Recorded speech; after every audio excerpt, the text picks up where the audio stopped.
This is the education component of the Southern Community Orthopaedic Triage Service, also known as Scots. If that's not why you're here, now would be a good time to leave. No, you're all good? Okay, excellent, welcome. Small group, which is good. We had a large number 4 weeks ago, which was the alternate date. And we're just happy that you're able to be here. We've got quite a busy day. We have some recording, as you're aware, so thank you for consenting to be part of the fun today. We're going to commence with a little bit of an introduction from me, and part of that is a little bit of housekeeping. So we're very, very lucky to be part of, to have as part of our team the Department of Human Nutrition at the university here, and this is their clinic here. And we are hosted by Dr. Meredith Petty, who is one of the senior lecturers there.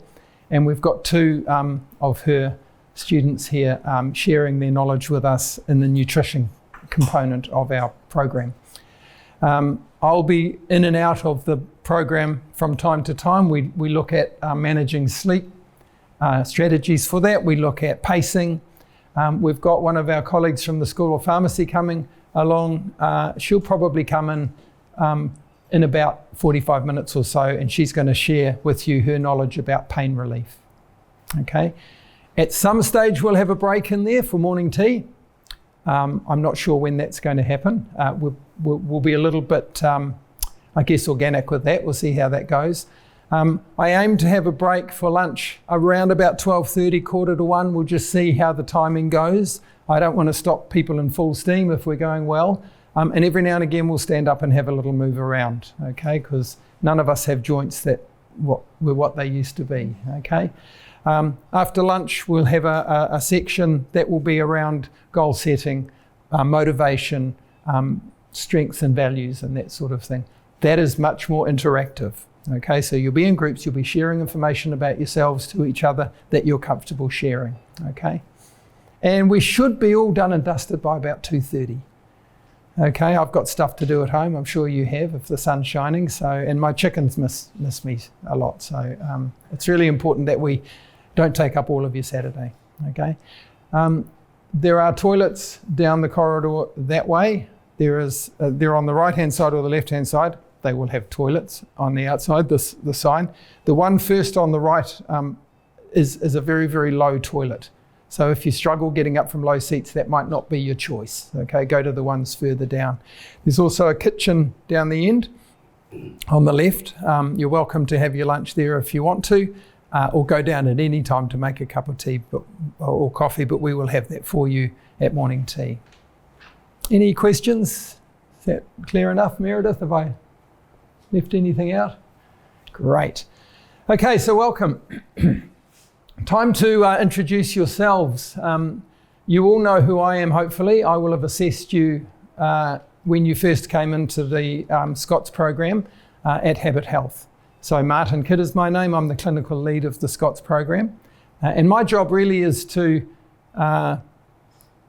welcome you into the program, get a gauge of where you are, take some baseline measurements, get you engaged in the program, part of which is the education program, which we're doing today, all in one fell swoop, and then I'll reassess you afterwards. Has anybody completed their exercise component yet?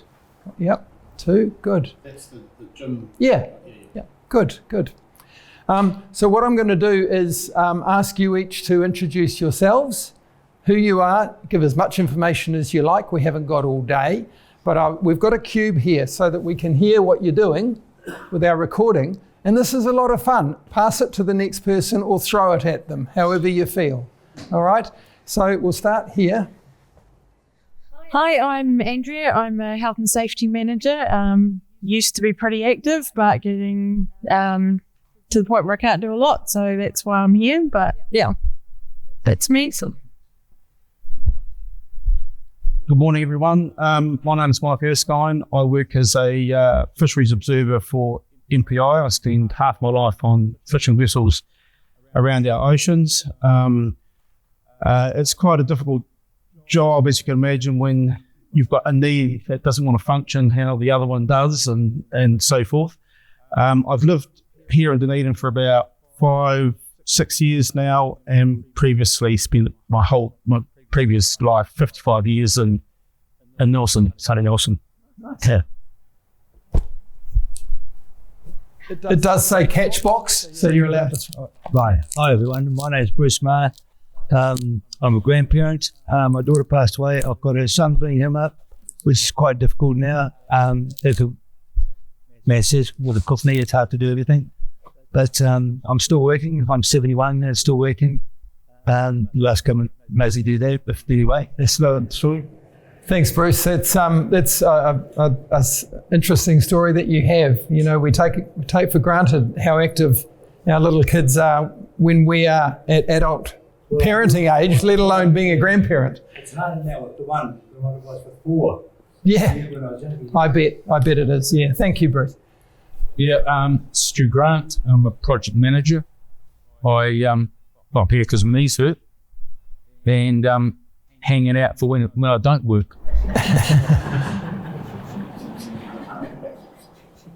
Hi, I'm Amanda, and I work at the university, funnily enough. I had an accident in 2007, and my bad leg, which is a permanent injury, is now my good leg, and my other leg, which has been compensating, is not working for me. So that's why I'm here. And my husband, who's here to support me. Good morning, I'm Robert. I had a very serious accident in 2022, smashed my left hip to pieces. Emergency surgery the following morning and a week in hospital, 7 weeks recovering at my partner's place. It took a long time to get beyond that. 2 major trips overseas after that. We coped with that all right. And I was on the mend and I was off the crutch till October last year when I got out of my chair at home, clipped my right knee on the table, so I went through the gap and didn't know at the time, but it was a long recovery from physio, doctors, horrendous, back towards the doctor almost weekly. Ultrasound was done, and then later on an MRI, and finally got the diagnosis of torn meniscus. I've seen Dr. John Scannelli at Mercy Hospital, who is not going to do an operation. So my good leg is now the one that's had the hip replacement, and my other one is still in a lot of pain over. To compound that, I'm getting a lot of pain in the groin area as well, like electric shocks. No warning, just suddenly happened out of the blue. But persevering, but I'm struggling mentally with coping with all this. After being a very active life, and I retired in 2021, and struggling with day-to-day stuff now that ordinarily wouldn't have a big problem with. Thanks for sharing that. That probably resonates with a lot of people in this room, I would say. It's a struggle to cope with persistent dysfunction and pain. Yeah. Well, my name is Sam Ballantyne, and I have it's a year ago, next month that I've been here relocated back from Auckland. I originally was from here, and when my first granddaughter was born, I went to be with them. So we share a lot of commonalities in this group. So, Hi, my name is Lois Palmer. I care for my husband, and that's my motivation for doing the Scots program, so that I can cope better at home looking after him.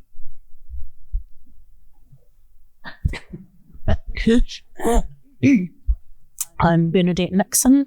I'm still working. Supposed to be full time, but with this crook knee, it's down to part time. So I'm just keen to get back on track and back to working.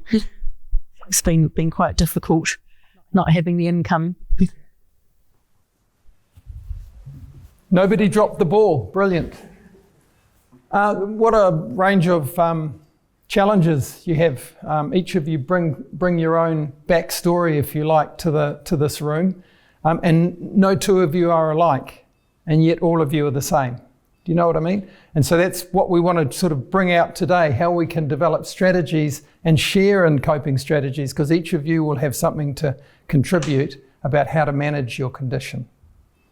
Okay, so thank you for that. The questions that you have, we will go over probably in just before we have our nutrition set up. I'll just finish my introduction and we'll go through the questions. Whoops, this is the one I want, isn't it? There we go. So just a summary of the program that we have. You've all had your assessment and baseline measurements. That was the one that when you saw me first. Some of you have completed your exercise component, either one-to-one, in a group setting, in the pool, or all of those. We're now doing the education component of the program, and this year now we do it in one go. So we do it on one day. We used to do it over 3 sessions. It seems a lot easier to get people together, and we do it on a Saturday because parking's available here. So that's all good. Thank you for giving up your Saturday for us. Okay, self-management.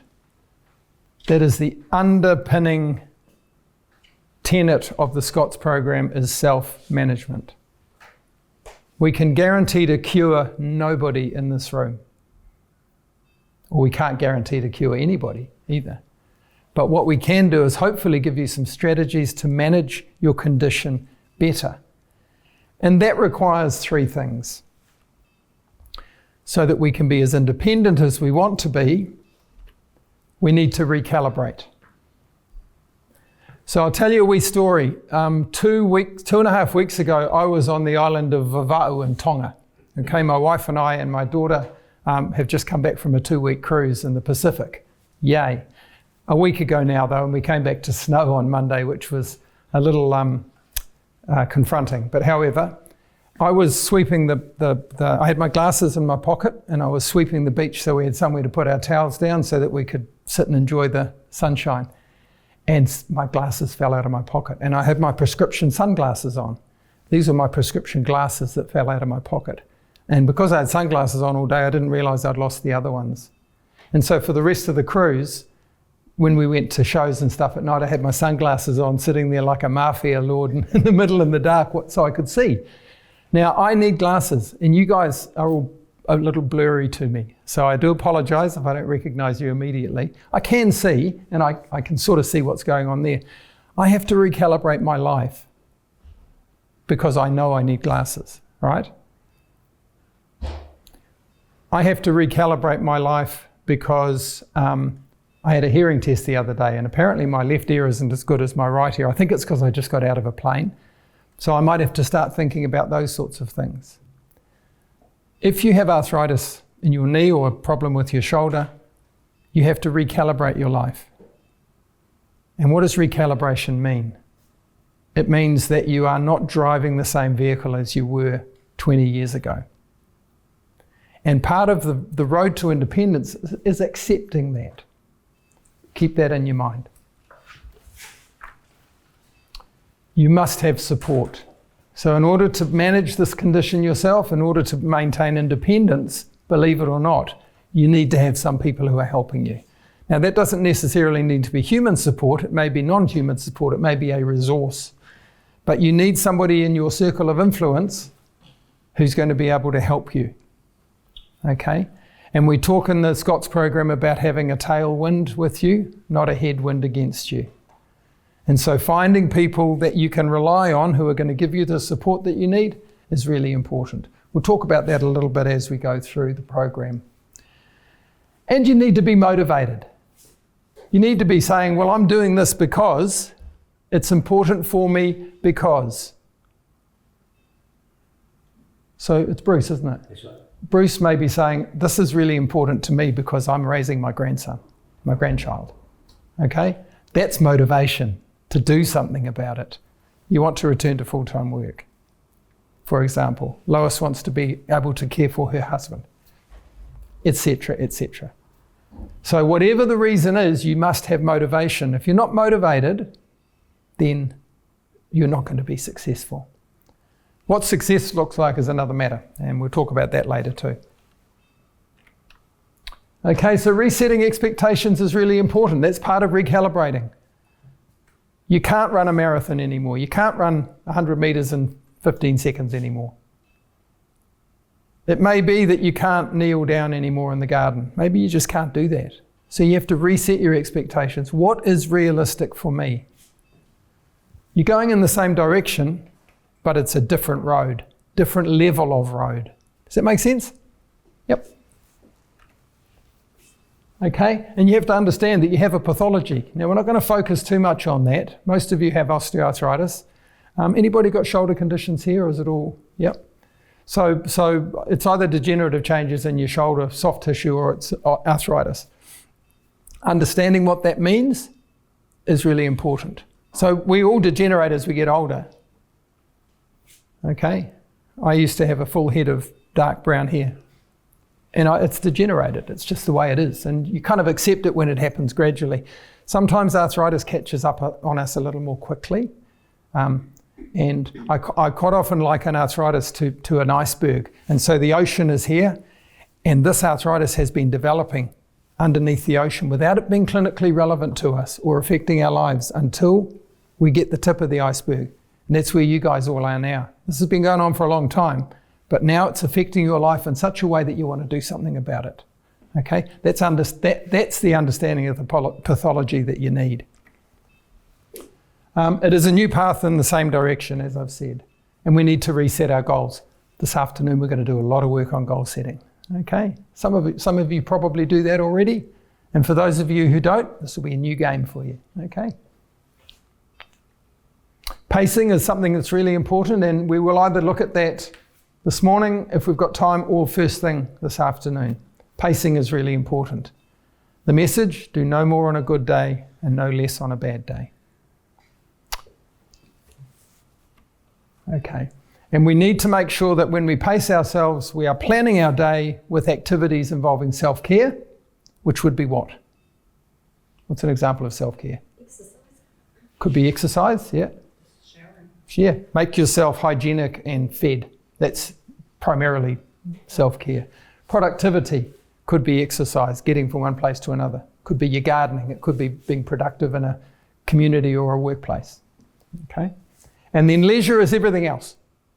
But you need to attend to these things when you're thinking about pacing. We'll talk about it more later on. You need to be attending to these things in equal measure. Don't let your leisure stuff fall off the back, because that's what you need for here and for here. Okay, so we'll talk about that later on as well. So, none of us are an Audi A5 anymore, sadly. We are probably more like that. Now, we can still go, but it tends to be uphill and it's a lot harder. Okay? This is a recognition of resetting your expectations. Okay? I've also got a picture later on of a thoroughbred horse and a donkey. So I'll just warn you about that. Doesn't mean we're all asses. Okay. Before we move on to the nutrition, I'm just going to quickly give the ball back, and I'll hang on to it for you, and you just read out your question for me, please. What puts more pressure through your knee, walking up a hill or down a hill? What does recalibration mean? What does recalibration mean? Well, we can answer that one already. Which health professional would organise a shower chair for you?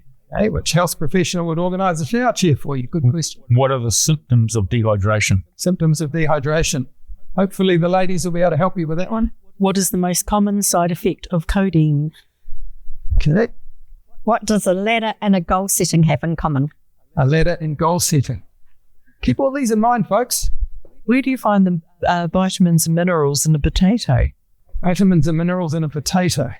Where in the house do accidents most likely happen? Where in the house do accidents most likely happen? What is the boom and bust cycle when it comes to doing physical activity? Boom and bust cycle. Oh, that's a good one. The serotonin hormone helps you get to sleep.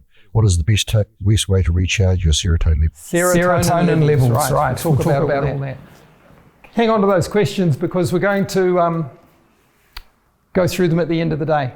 We should have the answers for all of them. You may know the answers already. I want to introduce now Anna and Hannah, and they are from the School of Human Nutrition. They will introduce themselves further.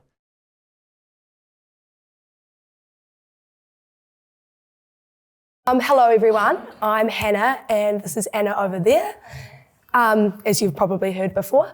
And yeah, we are nutrition students. We're both minoring in marketing, which is a fun fact about us. And we're just really excited to be here. Thanks for listening and cooperating with us. And just feel free to interrupt if you have any questions. We'll try our best to answer them to the best of our abilities, but we have the lovely Meredith over there to help if we need.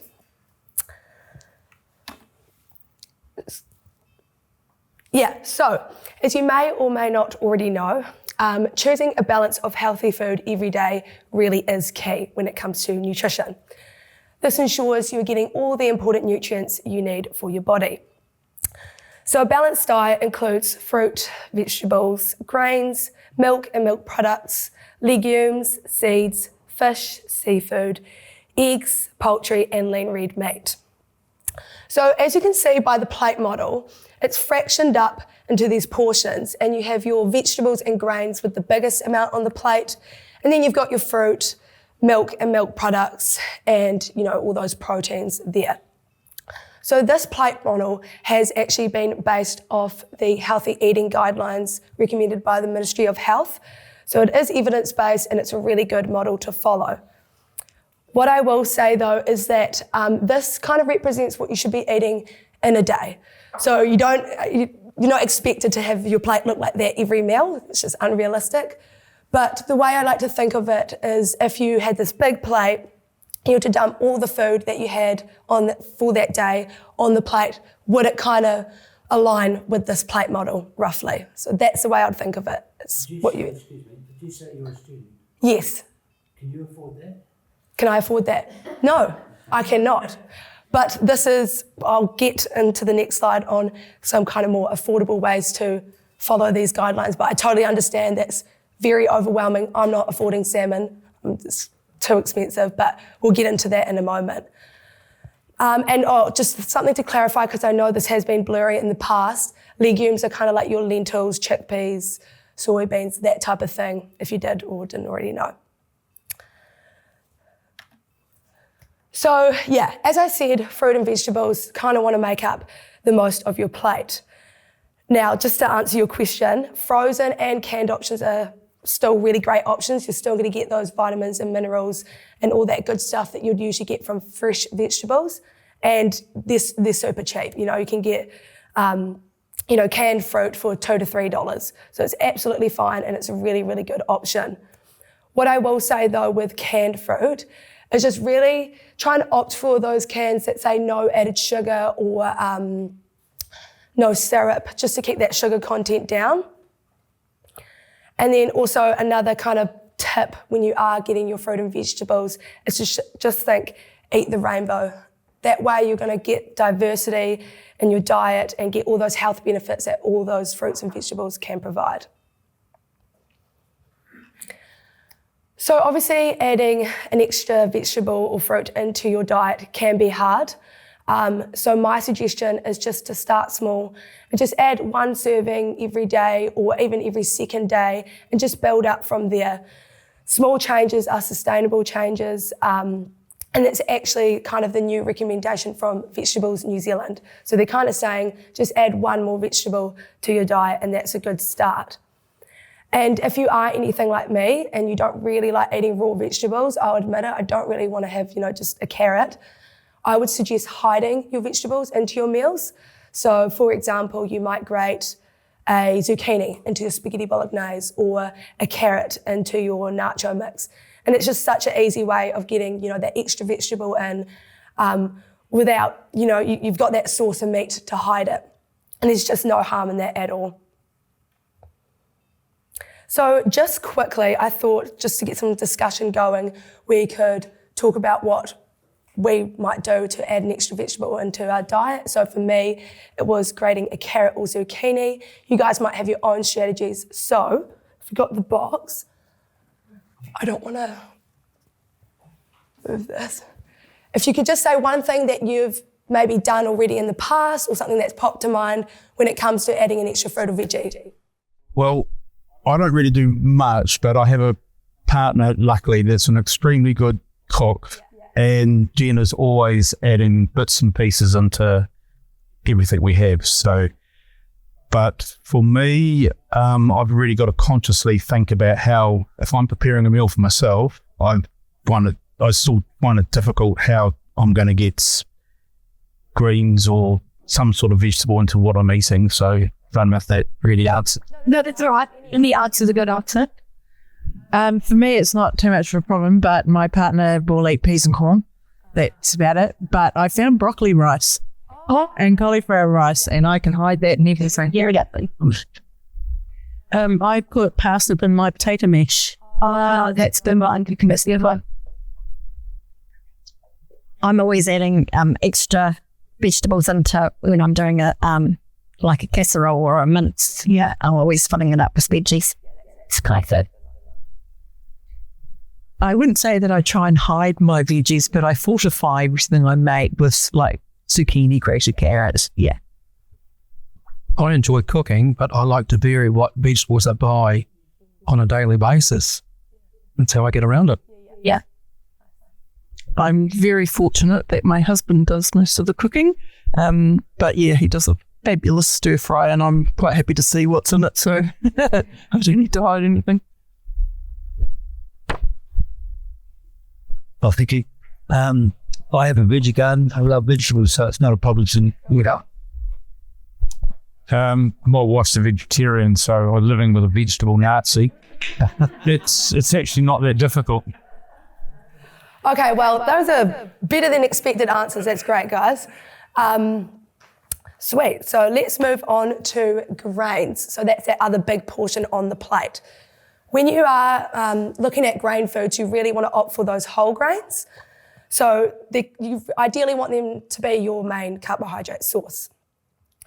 So these are foods like your brown rice, quinoa, whole oats, whole wheat bread, pasta and noodles, should say on the packaging pretty clearly.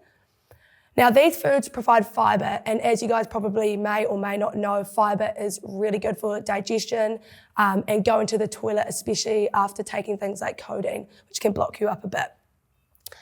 What I will say though with whole grains is that follow the cooking instructions. I know that Meredith, myself and probably Anna have been guilty of undercooking a whole grain oat or brown rice, and you end up with either really tough, chewy oats and it's not nice, or crunchy rice, so don't do it. And then just to get into a bit more detail, hopefully you can somewhat see what's going on this slide, but you've got a whole grain and a refined grain. So the whole grain includes the bran, endosperm and germ, while the refined grain just has that endosperm. So as you can probably notice, the whole grain has vitamins and minerals, healthy fats, all that good stuff. And one thing to note, so with the whole grain, you can see that on the screen it's intact here. You can get whole grain products like Wheat Bix, for example, when the endosperm, germ and bran are actually separated, but because they're all still in the product, it's considered whole grain. So a bit of a fact or something to keep in mind when you're looking for your whole grain products. Now with the refined grain, it kind of just has that starchy carbohydrate layer with some protein and vitamins. And that's all good, but we kind of just want to be opting for whole grains most of the time to get all those health benefits. So on to our proteins. So like I said before, with the plate model, you really want your legumes, seeds, fish, poultry, and red meat as your main source of protein. Protein is really good for your tissue growth, repair, and actually keeping you fuller for longer.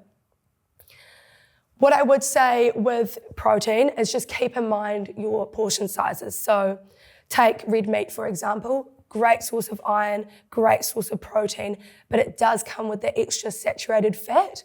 So a kind of way to get around this is if you have beef mince, for example, what you would usually have in that portion, maybe put some aside for some lentils, and it has a similar kind of texture to mince.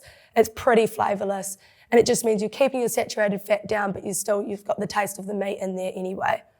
So yeah, balance with your plant-based protein sources and your animal sources is really key for that. And so yeah, like I said, legumes and seeds are kind of less of a concern in terms of saturated fat.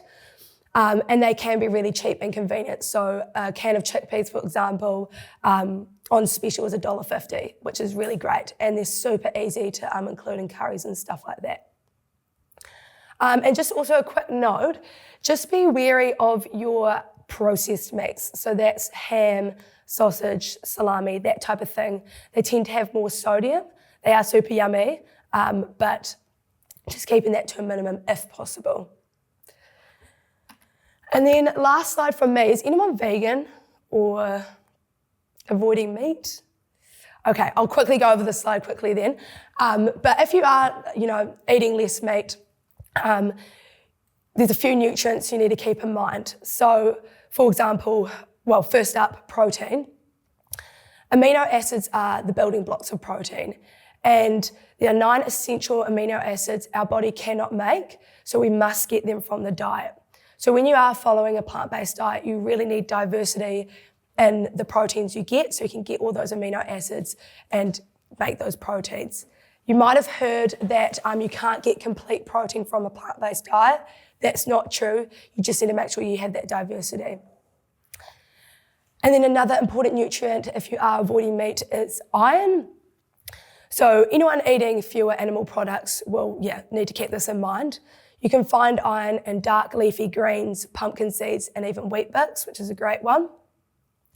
And, to help your body absorb iron better, adding a vitamin C food, for example, an orange, can enhance how your body takes in that iron. So, you can add an orange to your next iron-rich meal.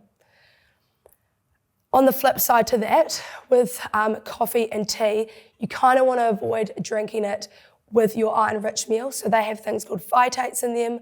Phytates bind to iron and they stop your body from absorbing it.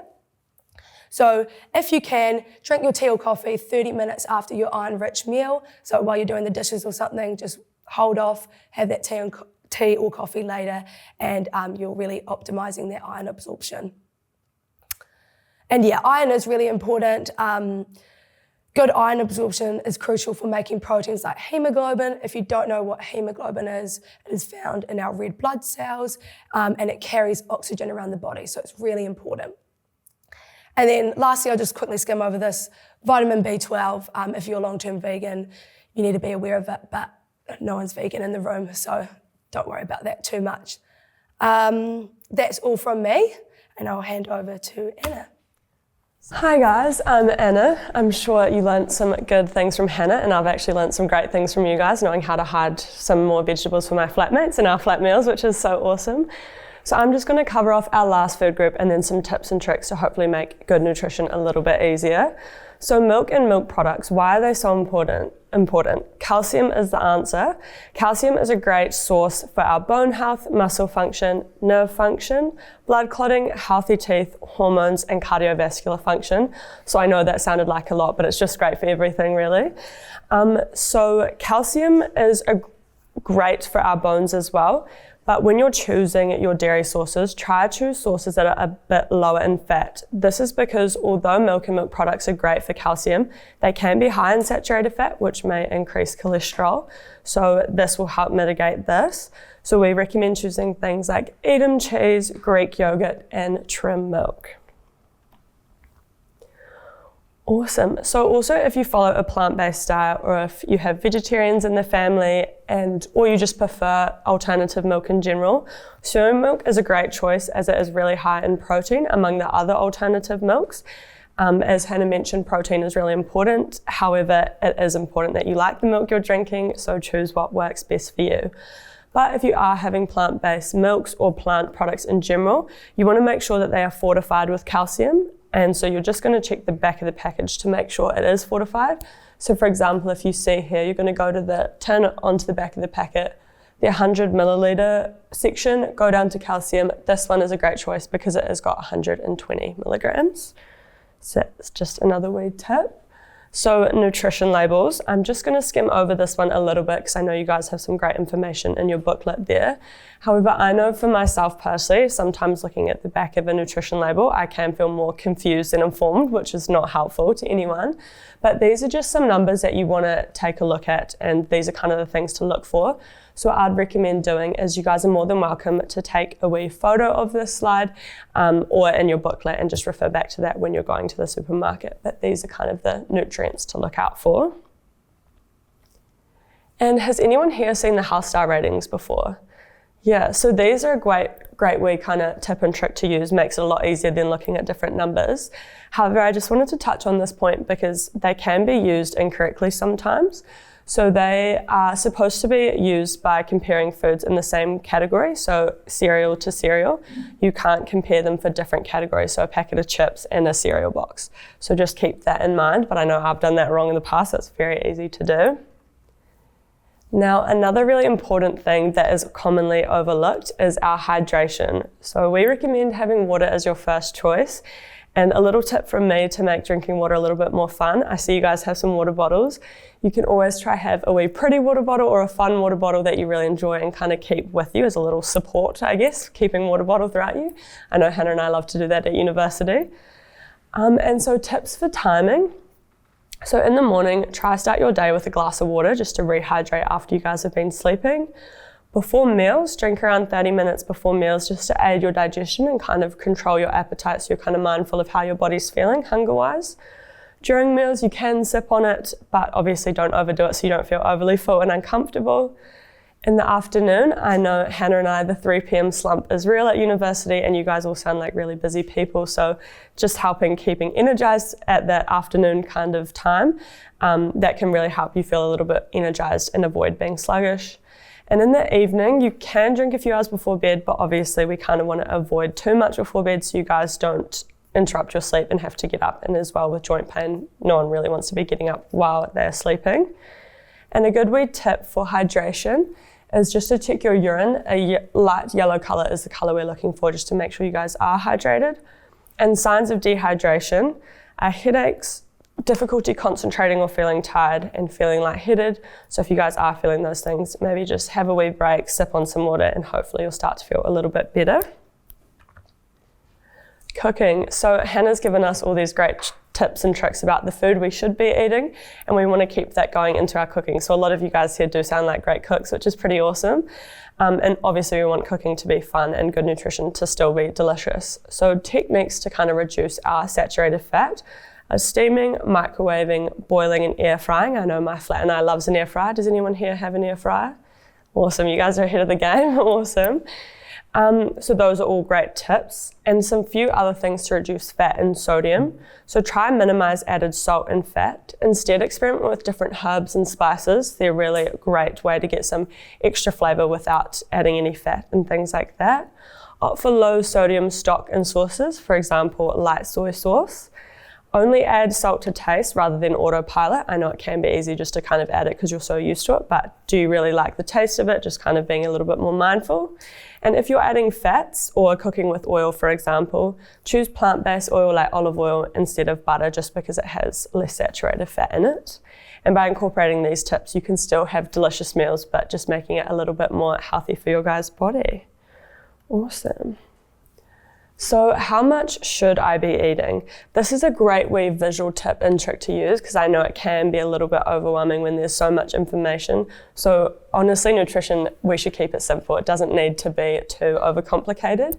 This is a great wee thing to use. So for example, fruit and vegetables should be 2 whole palms of your hands. Oil, just the tip of your finger. Cheese, 2 fingers. Meat and beans, just want the palm of your hand. But for fish and chicken, because it is a leaner meat, you can use your whole pan for protein as well. And carbohydrates, just the source of that. So again, this is just a great thing to refer to. Kind of helps with the plate model as well. Can I just poke my nose in here? We don't have this picture in your book. So in the interests of the fact that this is a really good slide, if you want to take a photo of it, I just thought of this. If you want to take a photo of it, now's a good time to stand up, have a little walk, take a photo of it before we carry on. Sorry about that. I just thought this is such a good slide to do that. And it gives us a wee chance to have a wee break as well. This next slide as well also might be quite helpful, and Martin's got something for this slide as well. But portion distortion, so be aware of this. This refers to a trend where food sources have increased over time, leading to larger plates and serving sizes, and high energy. However, this is an industry trend and it is not your guys' fault or anyone's fault. So the food environment has changed, heavily influencing what we eat. This has also happened at a plate level, so plates have grown a lot larger over time. And I just want to bring you guys' attention to the Coke bottle down here. So the old Coke bottle used to be a size of a regular coffee, and I know personally if we got a Coke bottle that size now, we'd feel a little bit ripped off. So this is kind of something out of our control, really. And Martin, would you like to? It's got some kind of examples for us here as well. Okay, so it's time to come to dinner at the kids' house. That's all the nuts we're going to give you for a serving. Okay, that's a serving of walnuts. It's probably not as much as you think. It's 23.8 grams, I think. Just pass that round. It's not a lot. Think of how often you eat nuts and how many you eat at one time. That is one serving of nuts. While you're passing that around... Per day? Yes, per day, not per hour. So you come around our place and this is your serving of meat, right? It's palm size. Let's say it's meat. I wasn't going to bring meat along. And the rest of it's made up of vegetables or similar. And you come round to our house and this is what you get. And you go, you miserable person. You're not giving us much food. So this is our standard dinner plate at home. However, hang on. This plate is 110 years old. Okay, we inherited this, or my wife inherited it as the only daughter of an only daughter. And so her grandmother's dinner set we got. Okay, she has 5 brothers, but they didn't want this, funnily enough. Okay, can you, if you hang on to that, I'm going to reapportion my plate. So 100 years ago, you come to my place and you get a plate full of food. Okay, it's exactly the same plate. Sorry, exactly the same food on a completely different size plate. So perception is really important. Yep, get a smaller plate. We have had participants in our Scots program over the last 2.5 years, and the only change they made to their nutrition was eating from a smaller plate. And it made a big difference to the forces going through their affected knee because they were smaller. It's the only change they made. Because we can tell already, can't we? You people eat pretty well. It's a lot of it's about the portion size. Thank you. That's my last interruption.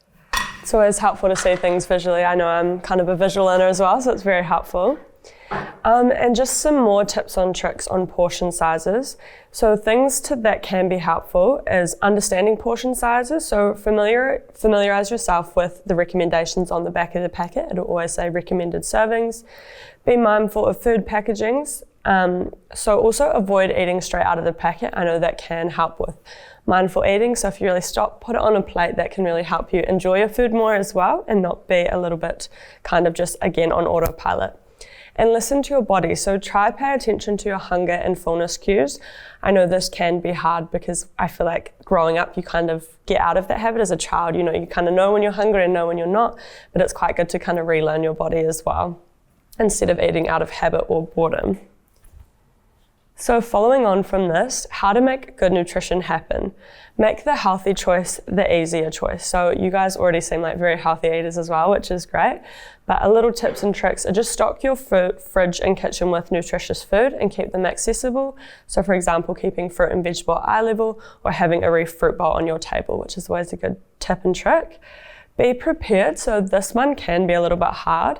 Try plan your meals and snacks ahead of time, but we recommend doing this when you're feeling good, obviously when you've got a day where you've got less joint pain and things like that. Even if this is just something small, so you know, maybe you're going to peel your vegetables or chop up your vegetables earlier in the day, so when dinner rolls around, you've got your veggies already ready to go. And this planning is really helpful on the days where you're not feeling as good, and it just helps you have good options always ready for you instead of having to opt for a more convenient, less healthy option. Another one that Martin's kind of touched on is getting support. So Surround yourself with a supportive network, whether it's friends, family, a nutritionist, or even just someone in this room. I know Hannah and I are cheering you guys on. You're so awesome just for being here today. So it can be anything. And as Martin said, even if you guys have any animals or pets, I know I love having a wee cuddle with a dog when I can get one at university, not very often, which is pretty awesome. And as Martin again said, just kind of balancing your plate, so trying to have foods from all the different food groups. Again, doesn't have to be in each meal, just across the whole day, just so you guys are feeling more satisfied with your meals and eating a range of nutrients. And lastly from me, which has kind of been touched on, is just eating mindfully. So here's a few tips and tricks, but again, these might not all resonate with you, so you can take away what you guys feel might be best for you. One recommendation could be recording what you eat just for a day. For example, tracking your meals just to stay aware of what you're eating and maybe find an area where you want to add something. So in nutrition, we like to think of what we can add, not take away, for example. So can you add more veggies to a specific meal or more fruit, for example? But if this becomes stressful or disruptive to you, please do not do it, and we can move on to some other mindful eating habits. Try avoid eating without screens. So this is really important. You're more aware of your food when you don't have screens around, and it can kind of slow down your eating and gives your body time to connect your mind and digestive tract to really realize that you are full or no, you're still hungry. It's just a good way to slow down. This one might sound a little bit silly, but people do find this helpful, is paying attention to your food. So while you're eating, I know sometimes we can really want to rush through our meals and think about to-do lists, which always feels really long. But if you think about your food, for example, the taste, smell, and appearance, it really kind of draws you back to what you're eating and really makes you stop and think. Some people like to think of where their food came from, so to make this process a little bit longer. So for example, we're just going to use an apple. Where did the tree come from? Where did it grow? Did it come from a farm? Was it a very beautiful farm in, I don't know, Hawke's Bay, for example? That can really help you stop and think and kind of block out the noise from a really busy life that I'm sure you guys all have. Listen to your body, so again, just paying attention to your hunger and fullness cues and trying to differentiate hunger from emotional eating. So are you eating out of boredom or are you actually hungry? This one's quite an interesting one, know your last bite threshold. So this means you're kind of knowing when you're fully satisfied and avoid eating past this point. However, I know myself and my household, and maybe in your guys' generation, we've kind of grown up being told you need to finish everything on your plate, which can be hard. So maybe instead of your last bite threshold, knowing your plate threshold. So putting what you need on your plate to know you'll get to that satisfaction point and don't feel uncomfortable. As we mentioned, read nutrition labels, so the numbers in your guys' booklets or on that screen. We can always go back if you want to take a photo. That can just be helpful as tips and tricks as well when you're at the supermarket, and it makes shopping feel a lot easier. And try new things. Don't hesitate to experiment with new foods and recipes, because nutrition should be fun, varied, and interesting. It doesn't need to be boring. I know on the internet there's always some good recipes and tips and tricks floating everywhere, so that can always be fun. And I know I've learned from you guys wee ways to hard vegetables, so that's also a great tip, just to chat to people around you. So thank you so much for listening, guys. You're honestly so awesome just for being here and should be really proud of yourself for coming here. I've got a dad who has osteoarthritis, so it's really amazing to see all of you guys here, and I know it can be very difficult, so really appreciative of you guys. Thank you so much. We hope you've learned something new, and if anyone has any questions for Hannah and I, please feel free to ask, otherwise I'll pass back over to Martin. When's it okay to treat yourself then? What's that, sorry? Yes, no, that is true. You gotta, yes, whole foods and soul foods is what we like to think, the 80-20 rule, making sure you're kind of having the balanced diet overall, but honestly, few weed treats in there. You gotta keep nutrition fun. That's totally fine as well. Yeah, any other questions? The carbohydrates on the plate, I'm thinking of like that being a third. That's a bit of a change, isn't it? Like from what you've learned. Yeah. But yeah. I think there's a common misconception, especially, maybe it's easier for Why don't you go to the queue? Yes. I'll go to the queue. This is fun. Common misconception. I mean, I know for myself and my nutrition journey, I kind of saw on social media that carbohydrates are bad, and not till I came to uni did I realise that that's just so not the case. Obviously with your, like I said, like the refined grains and stuff, so like your white bread and all that, you don't want to be loading up that on your plate, but absolutely whole grains and those carbohydrate sources, make it that big in your day, because it provides all those nutrients that I've kind of outlined before, and it's just not the enemy whatsoever. It's a great energy source, gives you quick energy. Oats gives you great sustained energy. Don't be afraid of it. Don't listen to what's on social media, because it's just so not true. And that's something I've learned myself, if that answers the question well. Yeah. Any other questions? Awesome. Thank you so much, guys. We'll pass back over to Martin. It's wonderful to see that they're able to engage with a really, really important demographic in our society, which is those people who are dealing with persistent chronic dysfunction and pain, and what good nutrition looks like.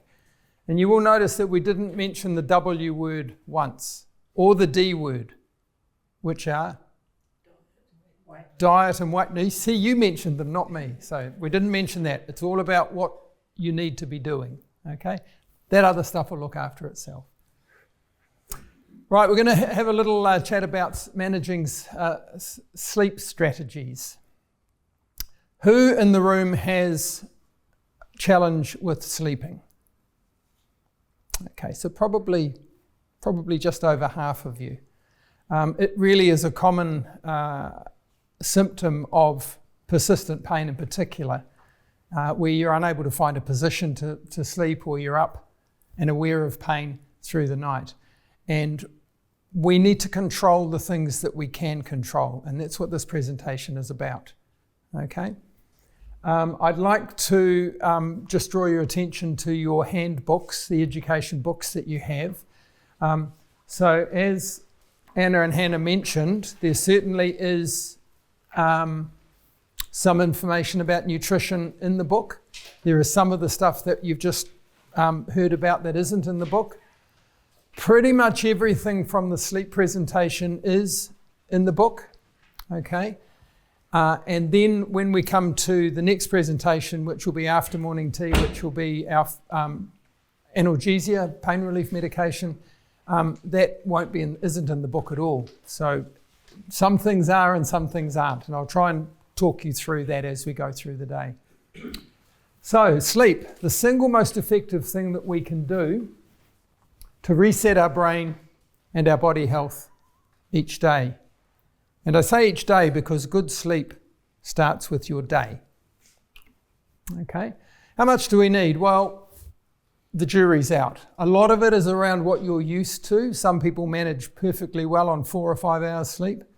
Some people need a lot more than that. So I don't think you need to be concerned about the duration of sleep. It's more about the quality of sleep that you get. Okay, so we sleep in cycles. We have rapid eye movement cycles, or REM cycles, and we have non-rapid eye movement cycles. Now we dream in the REM cycles, and each of these cycles takes about 90 minutes. Okay, you're lucky if you get a 90-minute dream. That's when your brain is resetting, okay, sorting itself out. Your non-REM sleep, which is 90 minutes, ideally, is when your body is relaxed. That's when you're in a deep sleep, okay? Now, when you wake from a REM sleep, you're sort of, oh, I'm okay. But if you wake from a non-REM sleep, you're quite sluggish, okay? And that's normal. So you would imagine duration of sleep should be in multiples of 90 minutes. 6 hours, 7.5 hours, 9 hours, 4.5 hours. Lucky, 1.5 hours, but something in that vicinity. Pain and sleep are directly proportional. So sleep deprivation makes you much more aware of things the next day. Okay, if you've had a crappy night's sleep, the chances are it's going to take less to provoke your pain responses the next day. Does that sound reasonable? You're all thinking of that as something that occurs? And it's what we call hyperalgesia. So hyper means big or more than, and algesia is about what you feel. Okay, sensation. So you are blowing things up out of proportion, if you like. And we talk about our perception or sensitization within the brain to associate certain activities with pain. Okay?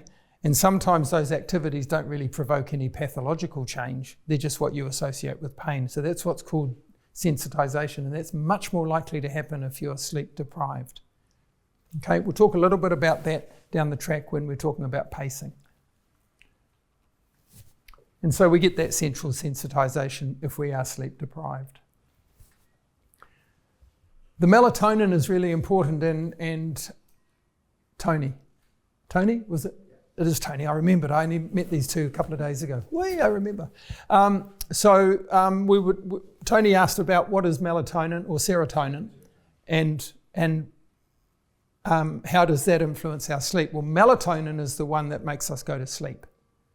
Teenagers have heaps of it, and as we get older, we have less of it. Okay? So our internal chemical stimulation to sleep decreases as we get older. Now, melatonin is directly related to serotonin. So you can read all that. You don't need me to read it out for you. Serotonin is really important because that's what you get with direct light. Okay, that's what you get during the day. And your melatonin levels are proportional to your serotonin levels. So if you don't get any serotonin during the day, because you're inside all the time, then your melatonin levels. Remember, we're talking about things we can control. Okay? Doesn't have to be direct sunlight, but you need to be outside for at least 20 minutes a day in whatever light we are given on that particular day. Okay? Doesn't even need to be active outside. Okay, healthy sleep habits. A good night's sleep starts in the morning. There is some thought amongst researchers that it's not so important when you go to bed, but it's much more important to have routine when you get up. So the time you get up is more important. So set your clock according to what time you would regularly get up. Because life happens in the evening, something you want to watch on telly, or somebody visits, or you're out doing something. Okay, much more important that you set your clock to get up at a certain time. Daytime naps. Who naps? Hands up. Who's honest? Okay, again, researchers suggest that you shouldn't nap after 1 p.m. and you shouldn't nap for longer than an hour. Okay, if you are a healthy person. I'll leave you with that. See whether you do that or not. Things that can upset our sleep. So again, these are things that we can control. Okay, we can control whether we nap or not during the day and when we do it. Okay, we can control going outside for a period of time during the day, get our serotonin levels up so that we have as much melatonin as we can in the evening. But there are a number of things here that can actually mess us up. Okay, exercising before going to bed. That doesn't mean doing your 10 reps of knee extensions. It means strenuous exercise. Okay, you shouldn't really be doing that in the evening.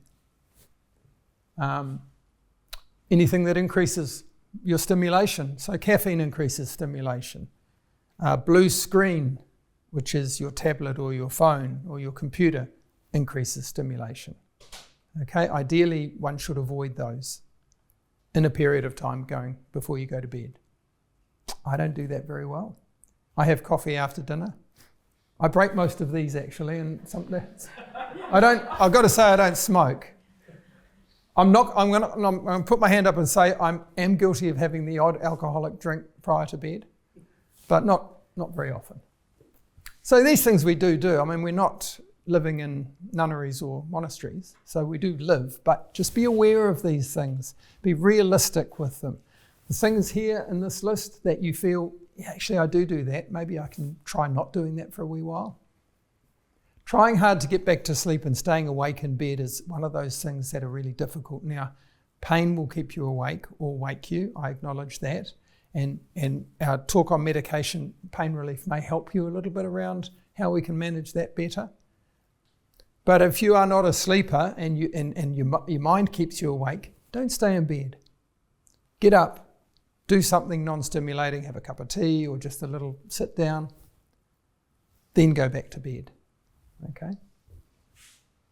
Some medications will help you to get to sleep, some medications will keep you awake, and Emma may talk to us about that.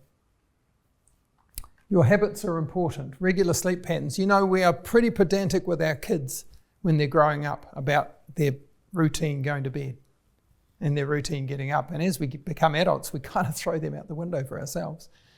Doesn't hurt to go back to those routines, okay? Make sure that you're consistent. If sleep is a problem for you. If it's not a problem for you, then let your mind wander somewhere else at the moment. Avoid very late nights. Avoid lots of day naps. We've talked about that. I don't do that other one, so I'm not even going to say it. Heavy, spicy, sugary foods we should be avoiding anyway, certainly at dinner time. So ideally, we'll just go back to nutrition. Ideally, one would imagine we're going to metabolize our food better if most of our food is eaten in the first half of the day and less of our food is eaten at the end of the day. Because, you know, we can use that energy, especially that short term, that quick, simple sugar energy we can use as we go about our day. We don't in a Western society do that. We tend to have an inverted triangle with our food, don't we? Some people don't have breakfast or small breakfast, bigger lunch, big dinner. Anyway, that's another thing we might need to think about in terms of whether there's evidence for that or not. Intuitively, that would make sense. Smoking before bed, hopefully that's not an issue. Exercise close to bedtime, I've talked about. And TV and computers and tablets. Shouldn't be so bad for us, but teenagers and young adults, that's quite difficult, quite a challenge, I would imagine. Your bedroom, important. So, your bed, hopefully you've got a comfortable bed linen, that sort of thing. The temperature of your room is really important, making sure it's well ventilated, and noise and light. Okay, so we live in Milton on State Highway 1, and we have to sleep in the back bedroom because of the noise. Now that they've relaid the asphalt, it's a lot better. The trucks aren't quite so noisy, so we could have a choice of rooms if we wanted to. And what you do in bed. So really bed should be for two things, starting with S. I got it right. And that's it, okay? You shouldn't really even read in bed. If you want to read to put you to sleep, put a chair next to your bed, read your book, get sleepy, put yourself in bed, because that's what beds are for. Associate them with sleeping or with the other S thing and nothing else. Try it, if you're lucky. Okay. We'll just quickly go through there. Sleep ritual, we've talked about those things, and sleep positions. Many of you talk to me about positioning of cushions and things under your knees or under your shoulders to make it easier for you. By all means, whatever it takes. Okay, get yourself in a position where you're able to manage as much sleep uninterrupted with good quality as possible. Some of these things you can control, yep, and that's really what we're looking for is what can you control to manage your sleep. Get the morning tea organised? Yep. Okay, so if you can't get to sleep, 15 to 20 minute rule. If you can't get to sleep in 20 minutes, get up and do something. And try again after 15 to 20 minutes. Okay, I am always aware of whether my wife's been up in the night or not, because I get up in the morning and there's a teacup there. So she's got up and make herself a cup of tea because she doesn't sleep quite often. I'll introduce you to her later. She was here earlier. And I actually need to acknowledge also that she is responsible for a large part of the nutrition component early on in our Scots program, which we're sharing with a lot of the team here. So I will acknowledge her when she's here later on. She's in town spending money. So. Don't do things that will wake you up when you're in bed. And that includes things like, don't do things that will wake you up when you have your 15 to 20 minutes out of bed because you can't sleep. So don't do those things that aren't stimulating. Okay. Any questions? Hang on. Catch. Good man. That's contrary to what my doctor told me years ago, because I suffer from insomnia anyway. If I'm in bed, I like the radio going at a very low tone, it helps you get back to sleep. But to get up and do things, it's the exact opposite of what he said. Stay there and stay resting, not get up because you're waking your body up again. Yes, so I was able to share a podcast a couple of years ago specifically on sleep, and the most recent research would suggest that staying awake in bed is the worst thing that you can do. So you need to get up and out of bed to do something before you come back again. So what your doctor told you however many years ago may certainly have been what was the advice back then. Yeah. That's all I can say about that, really. You've got to work out something that works for you. Now, some people do have a little bit of white noise in the background. Some people study with that. Some students like something in the background. I could never have anything in the background when I was studying, but some people do, for example. It's really whatever enables you to get yourself into that REM cycle and then that non-REM cycle, okay? And work out those strategies. So again, it's about looking at the things that you can control and what works for you. So any other questions? Thank you, that was a great question. No? Beautiful. Okay, I would like to, morning tea will be here very shortly, so what I'd like to you to do again is just show your appreciation for Anna and Hannah from this nutrition school. And we'll have a break now and probably resume in about 15 minutes or so.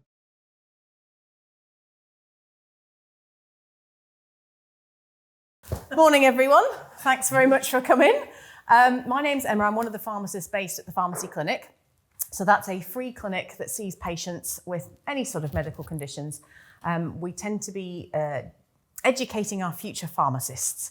So we ask that if you wanted to come along, we have a consultation for up to an hour. We sit down with you, talk about your ideas, your concerns, your expectations with regards to medicines. We calculate what your kidneys are doing before you come so that we can talk to you about getting a good outcome for your medicines.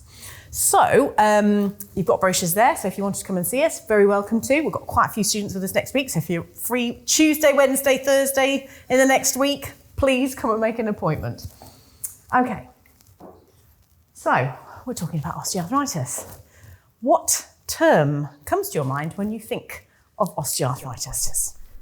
Okay, so what we're going to do is the same thing. Okay, we're going to play ball. So if you have, can you put your hand up if you have something you want to say? Because Emma will be asking you some questions. Yeah, I've got some questions. And there we go.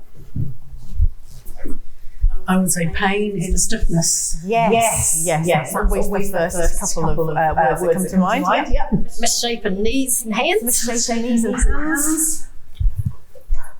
I spent 15 years as a support worker and caregiver. I associated osteoarthritis being an elderly person's disorder. I'm only 68 and I've had it for a while. So the term osteoarthritis doesn't evoke warm fuzzies, does it? No, pain, stiffness, disjoints, elderly, those sort of things. So it doesn't evoke positive connotations, does it? So what can I do to help myself? Diet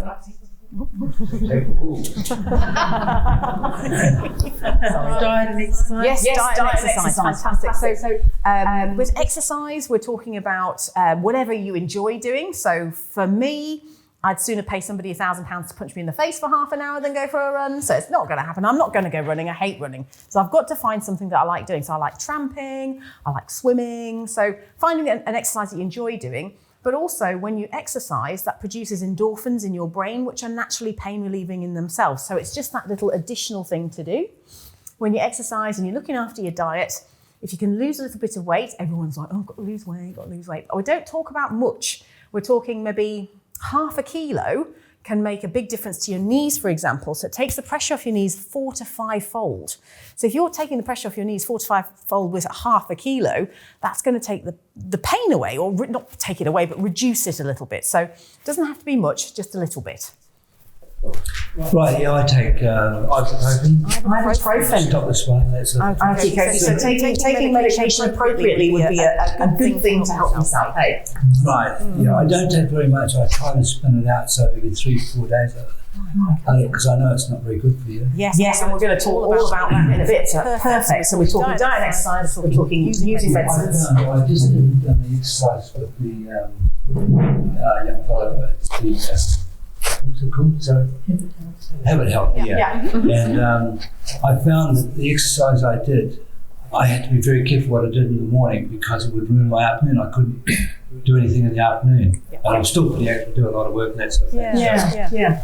Any exercise I did in the morning, it would ruin my afternoon because I could hardly walk at the end of the day. And if I did it at the end of the day, my night time was shot. So we'll talk through that, and it's about what works for you as well as an individual. Because what works for one doesn't work for someone else. That's right. So coming and doing the Scots programme, that's a good way to help yourself, and sort of learning about all the things you can do to help yourself, which keeps you well in the community. So good few things there. I promise this won't be all 20 questions, but I am starting out with questions. So can anybody, raise your hands, tell me of a name used, a medication to reduce pain? So what medications have we got to reduce pain? Celebrex. Yep. Paracetamol. Codeine and pregabalin. Codeine and pregabalin. Good. And Lois also said? Codeine. Yes. So it's quite interesting just hearing what medications you know about as well, because it may be that something that you've been prescribed or something that somebody's told you about. So we'll talk through all of those. Remind me about the pregabalin. Okay. Good. Where would you look for information about medication? Google. Yes. it's always Google. First time, always Google. Dr. Google. Yep. So Google's a really good place to start. The issue with Google is that you've got to be looking in the right place. So in your booklets, we have given you some resources to look at that are reputable. So, it's dark, it's raining, it's a Friday night, you're just having a look to see what's out there. Looking in the right places is really important. There are some websites where my truth is not the truth. So making sure that you're looking in the right space for that information is really important. So Dr. Google's a good place to start, an easy place to start. Where else might you look? Pharmacist. Oh, yes, you win the top prize. Absolutely, yes. That's like winning the lottery. So pharmacists, we are the specialists in medicine. We spend 5 years at university studying drugs. We're lots at parties. Certainly we're the people to talk to. We're free. We're available on every high street corner. If we're in the back counting the tablets, call us out and ask us questions, because that's our job. Our job is to make sure that you know what you're taking, what the risks and the benefits look like, so you can make a decision for yourself. I've been using Manage My Health, which is an app that you can download onto your phone. I found that really helpful and interesting to speed the pathways, particularly to communication with my doctor and health professionals and that sort of thing. Yeah. Cool. And they're really good. Excellent. I've got two. Doesn't realise I had some information on there too. Yeah, they have a lot of these different apps not apps, but different portals being added from time to time. Yeah. Of course. All right. Lovely. Okay, thank you. And you can ask your doctor. Discussing with your doctor is really important. Sometimes, and I don't know if you're like me, but when I go to my doctor, I've got like 5 things on my list of things that I want them to sort out. And you've only got so much time. So sometimes there isn't necessarily always the time to talk about the medicines. But yeah. Oh, good.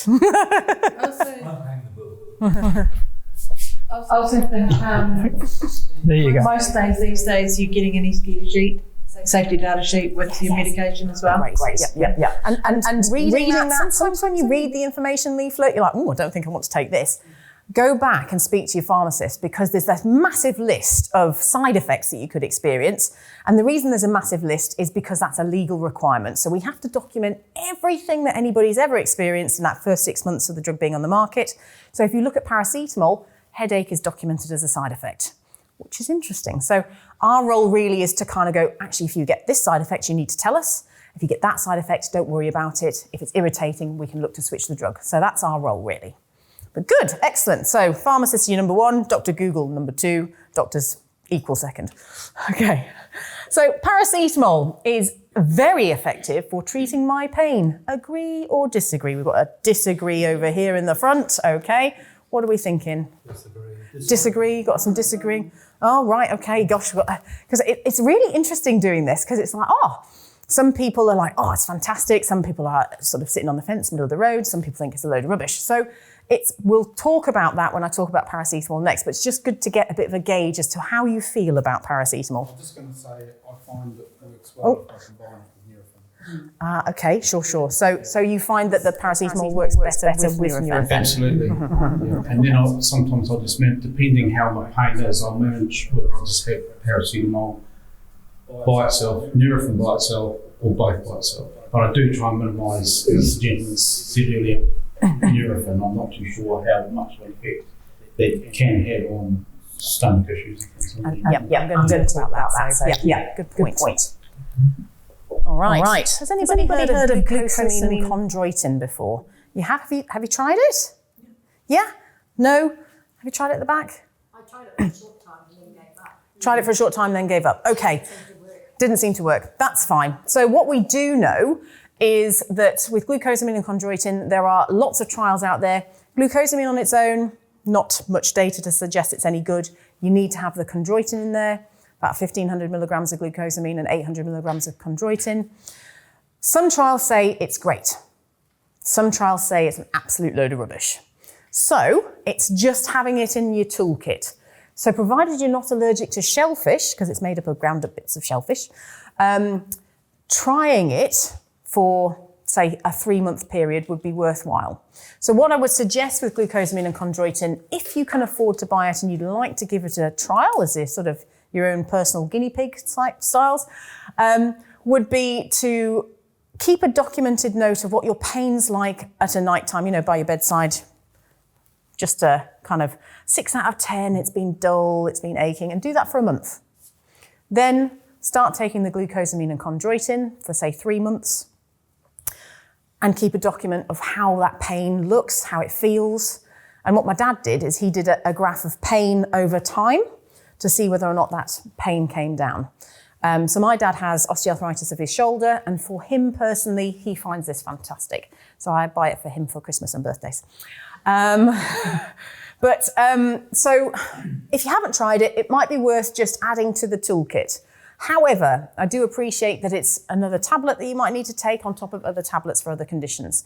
And it's not a pain reliever in itself, it's just to modify how the joints look. Okay, but know that it exists. Yes? And it costs money. Yes, and it costs money, so shop about. That would be my advice. I don't know how much it is, but I should think probably not cheap. What are the benefits of turmeric? Yes. So turmeric. I've just swapped to a different type of chai latte. Oh, yes. And I got the turmeric for the Avalanche brand.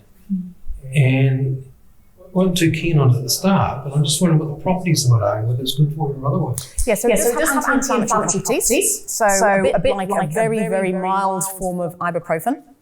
However, what we do know is if you were to buy the turmeric in capsules, it doesn't work. So they did some trials in Newcastle in the northeast of England a while ago, and sort of placebo-controlled randomised trial. And what they found was there wasn't any real difference in the pain experienced by people who were taking the tablets. However, if you use turmeric in your diet, so you cook with it, so put it in a dal, have it as a chai latte, something like that. The heating of the herb itself has some sort of anti-inflammatory qualities. So just add it to your diet. So put it in a curry, that sort of thing. And again, it's not a major hitter, but it's just something to add to what you're already doing.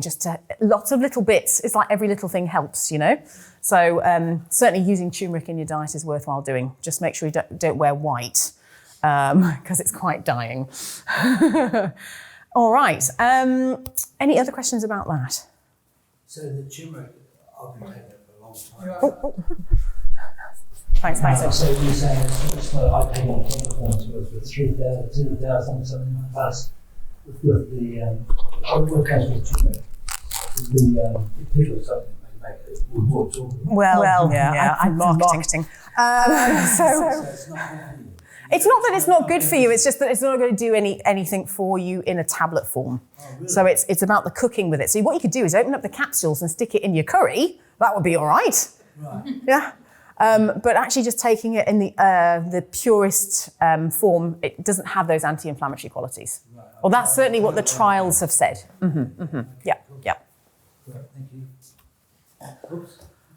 Capsaicin cream and others. Now, I haven't heard anything about Coru FX until I started doing these groups. Anybody tried Coru FX? I tried to have a look at how to buy it. And I saw that it was withdrawn or something, the gasoline cream. Well, I know that. I've actually seen it in the shop. I've seen it online, but whether or not it's still online. So I They're saying they're not making it anymore. Oh, that's a shame. So I had to look at the ingredients, and there's about 20 things in it. So I was like, I don't know how it works, but people in these groups were like, it's fantastic. I really like it. Now, whether that's a placebo effect, I don't know, but certainly people who've used it swear by it.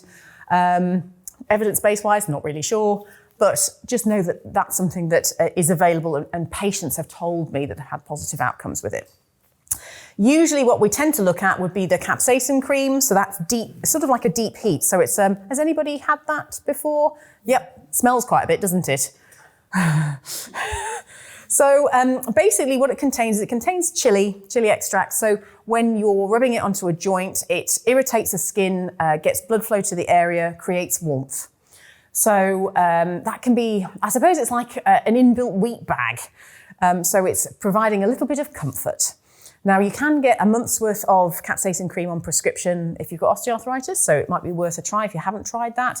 But it is just a comforting thing. It doesn't work so well on the really big joints.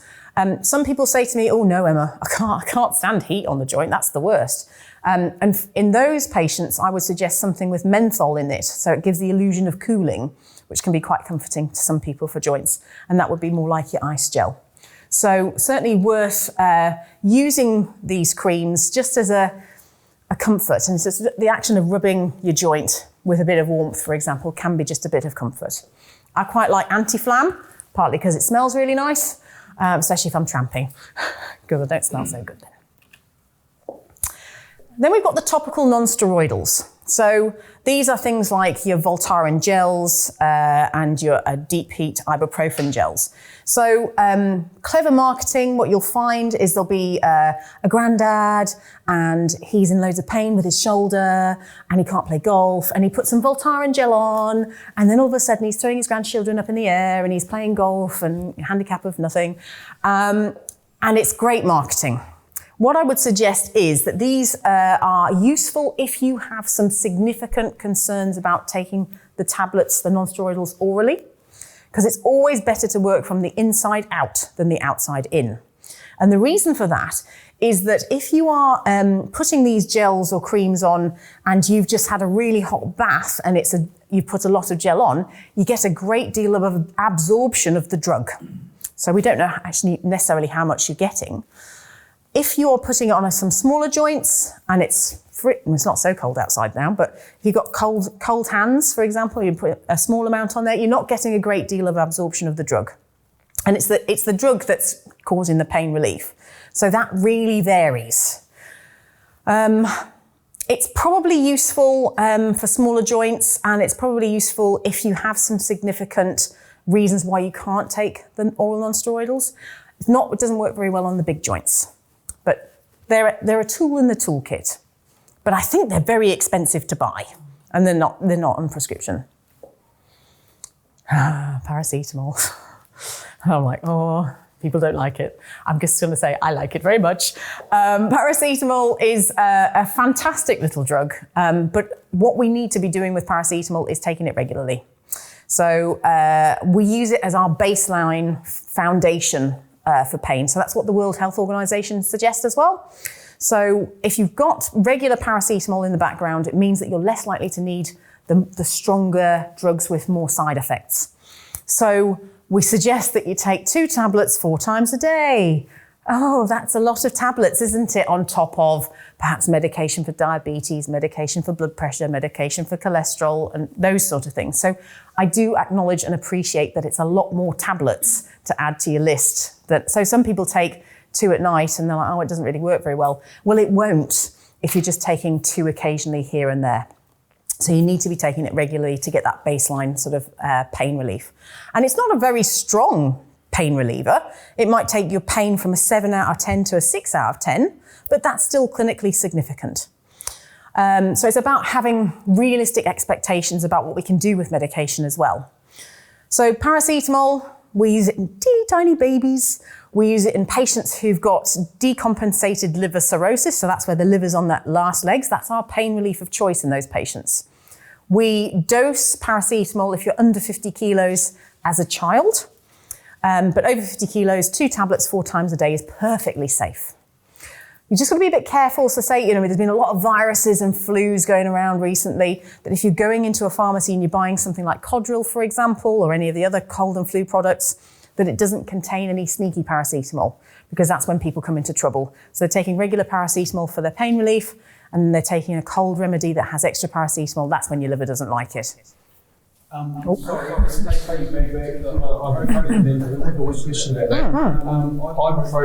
like the ointment in there. So you have to be mindful of ibuprofen taken on if you're looking at the same time. Yes, you do. Yep. And I'll talk about because the next slide is about the tablet form, so I'll talk about the doses as well. So remind me. Yes. My concern about paracetamol on a regular basis is that you become addicted because you think you need it and you may not need it at all. Don't need to worry about addiction with paracetamol. You do need to worry about addiction with some of the other drugs I'm going to talk about, but paracetamol doesn't have addictive qualities. The most likely thing to happen with regular paracetamol takers is that you get a headache. Which is interesting, isn't it? So that's the most common side effect with regular paracetamol, generally. So, please don't worry about that. But you need to worry about some of the drugs. With paracetamol, we ask you to take it regularly, and my analogy, which Martin's heard 1,000 times before, is that it is raining and you are waiting to get the bus, and you have got your umbrella and you've got your B card, and the bus comes down the hill and you're like, oh yes, and you get on and away you go, and you're sort of on top of the pain before the pain's on top of you. That's if you take paracetamol regularly. If you take it PRN, so maybe 2 at night one day, 2 at lunchtime another day, what that's like is it's raining, the bus is coming, you're in your bag, where's my B card? Where's my umbrella? Oh, my umbrella's broken, you're soaking wet, and you've missed the bus. So the pain's on top of you before you've got it sorted. So certainly regular paracetamol is what we suggest as a baseline. Because it's a lot of tablets, there is something that's not funded called paracetamol osteo. I don't know whether you've seen that in the shops. That is a modified release paracetamol. So it kind of lasts for longer. So instead of it giving you pain relief for sort of 4 to 6 hours, it'll give you pain relief for 8 hours. So that's quite a good one for a night time, for example. We usually suggest paracetamol osteo. If you're going to take it, you take 2-3 times a day, and you stick with that. You don't mix in with the normal paracetamol, because that's where some people take too much. But it is a useful alternative to just reduce the number of tablets you have to take in a day. So I acknowledge and understand that paracetamol, we're kind of feeling it's not really doing much. It's not a strong pain reliever, but it should just take the edge off, which means you shouldn't need to use as much of the other stuff, which I'm going to talk about now. Horrible slide, I'm very sorry. Non-steroidal anti-inflammatories. So if you're using the cream, for example, the gels, and you're taking paracetamol, it very much depends on the dose that you're taking of the oral non-steroidal as to how much cream you could maybe get away with. So say, for example, has anybody ever been given ibuprofen 800 SR? Yeah. So that's about as much as you can take in one dose. So what you could do, for example, is you could have 3 of the 200s and put some cream on. That would work. But you might as well just take 4 of the 200s or 1 of the SRs. Non-steroidal anti-inflammatories are by far and away the best pain relievers that we've got for osteoarthritis. So when you sort of said about the paracetamol and the ibuprofen working together, it's probably the ibuprofen that's doing the big guns. So these are really great pain-relieving drugs for osteoarthritis. They're anti-inflammatory in quality. You can take them with paracetamol, which is good to know. Pharmacists will always tell you that you need to take it after something to eat. And we say that for a reason. The reason is that these drugs are acidic in nature. So they irritate the stomach. They also affect these fun things called prostaglandins, which affect the thickness of your tummy lining, which, if over time, can cause a tummy ulcer or an ulcer further down the GI tract. So these are problematic if you have a history of ulcers. Often what we will see is we'll see these medications prescribed as something called omeprazole, and that's designed to protect your tummy. Or celecoxib. I think it was you that mentioned celecoxib, wasn't it? Celecoxib, which is a sister drug to ibuprofen, which is Nurofen, diclofenac, Voltaren, naproxen. There's lots. There's also mefenamic acid and all sorts of things. Lots of drugs that sit in this family. But celecoxib is considerably less likely to cause a tummy ulcer than the other ones. So if we're concerned about ulceration of the stomach or a tummy ulcer, we'll give you some omeprazole and we'll probably give you celecoxib. Yeah, so omeprazole is good. Long term, we want to monitor magnesium with that. So certainly that's an option. As with all drugs, drugs that work very, very well also have lots of side effects. So if any of you have asthma and you've never taken one of these medicines before, just got to be a bit careful because sometimes it can trigger asthma attacks for about 10% of the population, roughly. They are not friends of your kidneys. So your kidneys decline in efficiency as you age, one of the many joys of aging. And your kidneys are the vampires of your bodily system. They love blood, they love being full of blood, they're happiest when they're full of blood. And what these drugs do is they reduce the size of the blood vessel supplying the kidney and increase the size of the blood vessel taking the blood away from the kidney. So the kidney is less well perfused. And when your kidneys are unhappy, your blood pressure goes up. So it affects your blood pressure. So often people will be talking about your blood pressure, checking your blood pressure when we're prescribing these medicines. And when your blood pressure goes up, your heart's not happy. So we just need to be careful with patients who have maybe kidney or heart conditions with these particular medicines. So what we like to say with these drugs is to take them PRN. So that means just as and when required. So where we want you to take paracetamol regularly, we'd like you to take these ones less often. So, I heard you both sort of saying about how you try not to take it too often. And that's entirely right. If you can manage without, then that's great. You might really do very well if you're taking these sort of medicines when you're going to go see Martin and he's going to make you do all of these leggy, shouldery things that are going to hurt, potentially. And osteoarthritis, definitely no pain, no gain. Physiotherapists are your best friends. And using medication to help you engage with the physio is really important. Any questions?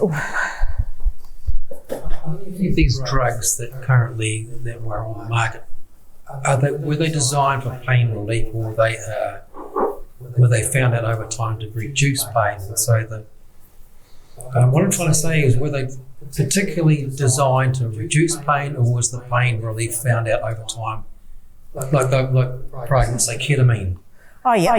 I've had that in the past when I had a severe arm injury. But that wasn't designed for that reason. They're sort of trying to get it. Was these drugs designed for this reason, or were they found out over time that it helped with them?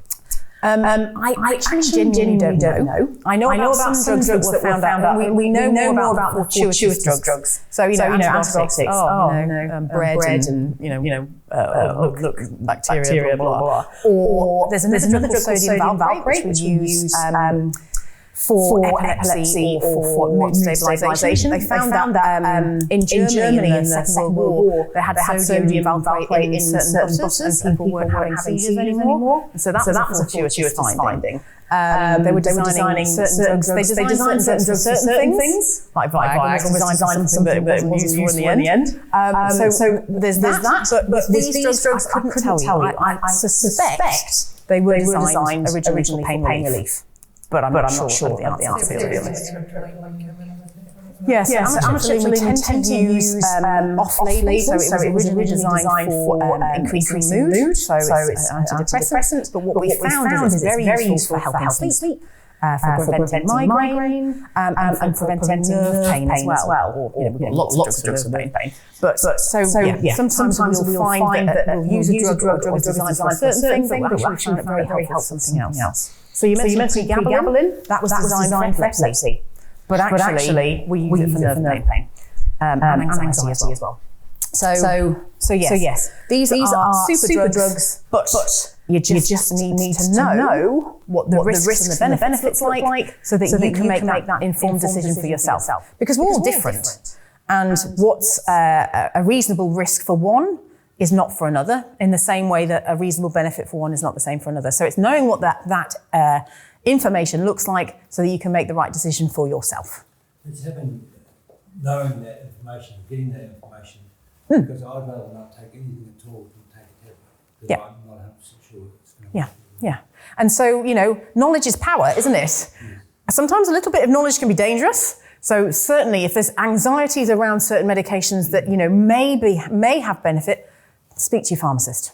Yeah. Get that information. Make sure you understand what you're putting into your body. So just